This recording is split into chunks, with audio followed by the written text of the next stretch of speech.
ఏ ప్రాంతంలో ఉన్నాళ్ళు నీకు అన్నదానం చేయనిక శాతం అవుతుందా, వస్త్రదానం చేయనిక కుదురుతుందా, లేకపోతే యజ్ఞగానం చేస్తావా, లేకపోతే ఇంకేదన్నా నువ్వు మంచి పని మంచి అనేది ఏదన్నా ఒకటి పెట్టుకో. అప్పుడు ఆ రకంగా పోతుంటే కొంతమందికి కనువిప్పు కలుగుతుంది. భక్త తుకారాం మహారాష్ట్ర పట్టణాలను బ్రహ్మాండంగా చేసేది. ఎప్పుడైనా ఎర్రజెండలు గుట్టించుకొని ముందర డబ్బులు కొమ్మలు కొడితే 100 మంది భక్తులను దొరుకొని ఊరేగింపు చేసేదంట. చేతూ తిరిగిపోతా ఉన్న రామనామంతో పోయేటప్పుడు ఒక ఇంటి దగ్గర 7 ఎర్రజెండలు కట్టారు. ఏందిరా 7 దిన్నెలు కట్టి మొదలు వస్తే ఎర్రై గీడోటి లమ్మడుల కులగా కడతారు. ఆంజనేయ స్వామికి ఒకటి కట్టే, ఒకటి ఇంకో కట్టే 50 కట్టెలు కట్టుకుంటారు. మీద జెండలు గులాతనే ఉంటాయి. ఈడ అట్లే కట్టిండిరా. ఈ స్వామి వారికి అనుమానం వచ్చింది. ఏదిరా ఎవడన్నా పార్టీ జెండా పెడితే ఒకటి పెట్టుకుంటాడు, ఏమన్నా ఇష్టం ఉంటే 1, 2 అంటారు.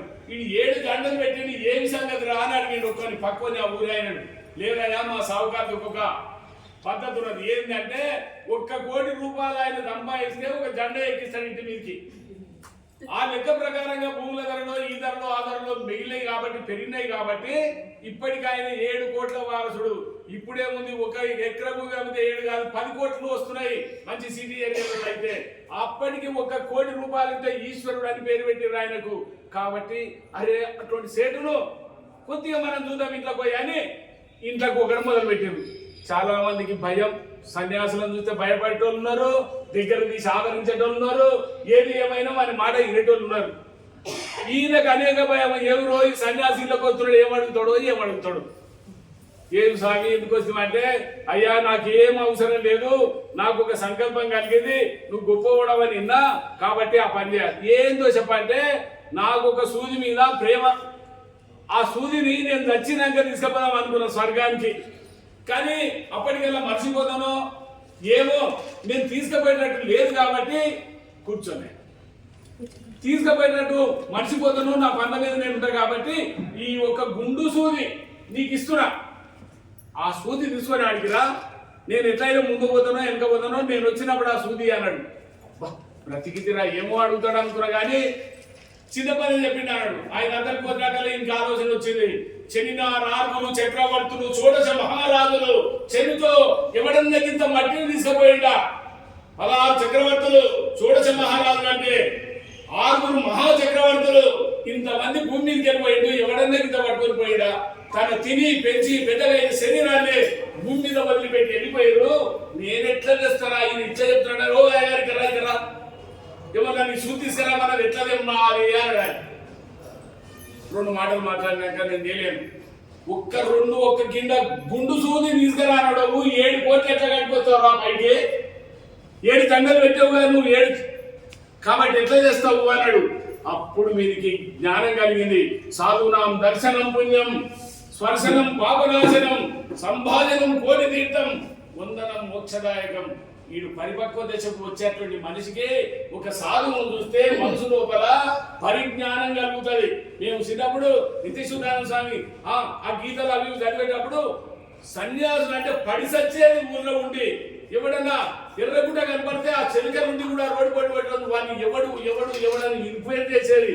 పొరపాటున అమ్మగారికి ఎరచిన పెట్టుకొని పోతే ఆదుమను సాగులే అనుకునేది. మేము అంత ప్రేమ ఉండేది సాగుల మీద. అట్లా ఆ భావననే మనం ఈ దాకా తీసుకొస్తుంది. కాబట్టి సాధునాం దర్శనం పుణ్యం.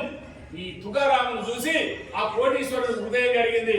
అవును, నేను ఒక సూదిని తీసుకురాను, ఈ పెట్రోల్ పంపులు ఎట్లా, ఈ లారీలు ఎట్లా, ఈ భూములు ఎక్కడా, ఈ ఇండ్లు ఎక్కడా, ఇదంతా నాకు మీ అమ్మ లాభం లేదని గిర్న తిరిగే ఆలు బిడ్డలు ఎంతరారన్నా, నిజమెరిగి నీవు బంధుజాలము మమత వీడన్నా, పక్షుజాలము చెట్టు పైన చేరియుండు సంధ్య వేళ, పొదుపడువగ పక్షులన్నీ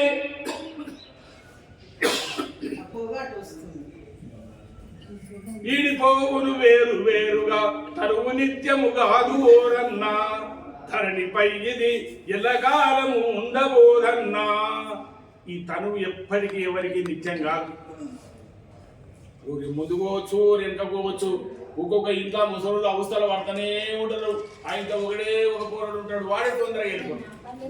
ఇవి కొన్ని చూసినాం. తగ్గల పెళ్ళి మాకు బంధువులు ఉండ్రి, 4 ఆడపిల్లలు, ముసలాయినా ముసలామి ఇట్లా అయిపోయింది. చిన్నోడికి పెళ్ళే కాలేదు, వీళ్ళందరినీ చూసేది. వాడు రోడ్డు మీద అక్కని తోలుతామని పోయి ఆయన చెప్పిన పడతాయి. ఒక్కొక్కరి చరిత్ర ఒక రకంగా అట్లే ఉంటాయి. తాండూరు ఒక ఆయన శివశంకరనుడు బ్రహ్మాండంగా ఆశ్రమానికి సేవ చేసేది దునియా ఉంది. ఏదో కొడుకును ఆయన ఫైనాన్స్ ఎప్పుడు 2 కోట్లకి ఇచ్చేదంట. బిడ్డలు ఉన్నారు. అరే ఈ పాత నోట్లు ఎందుకు ఇస్తున్నావు, బడుపాను నాడు పొద్దుమిక్కలు ఇచ్చిండు ఆయన.